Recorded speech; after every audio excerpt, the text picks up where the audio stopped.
Okay, so it's been some time since I've had this Samsung picture-by-picture monitor, and it's picture-by-picture because you can have two screens with hooked up to my laptop, and I also use my Samsung phone sometimes or a different laptop on this side, which I can dock through this docking station.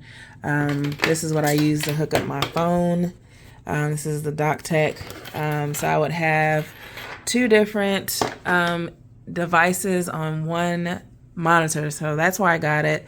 And this is my main laptop. It's the MacBook M1 Pro.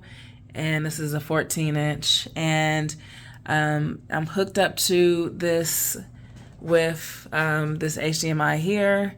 I have noticed with the MacBook, sometimes it kind of like it's a little loose. So not sure if this is a MacBook, but as you can see, the screen went out. So this has only been happening with my MacBook. I used to have a Lenovo when I first got this monitor, but I did try it hooked up here and that seemed to help, but one day this started to get some like stars in it. So I don't know if it's just time. Over time it's had, some changes, but a little bit of background. I've had this almost about 4 years now. Back when the pandemic started, this is when I invested in it. I like the monitor. It has good color.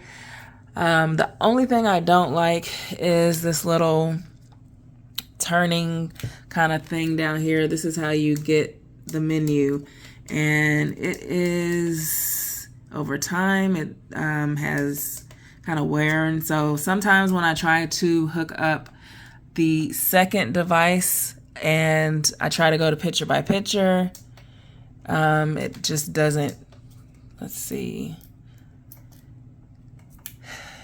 it just doesn't want to go to that second device, and sometimes I have to find myself unplugging and putting it back on. But this monitor has served me well. It's just this, for some reason, seems a little finicky. And I don't know if it's because it's plugged up all the time. I do turn it off when I'm not using it, but it's still plugged in. And someone pointed this out to me, and I didn't even notice it, but it does. So like when I'm typing, let's see.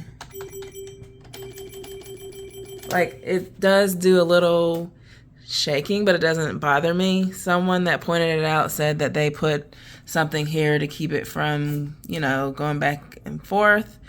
This doesn't bother me, but to someone it might. But for what all is included, I think I still like this monitor. It's just finicky a little bit at times. So this is my review.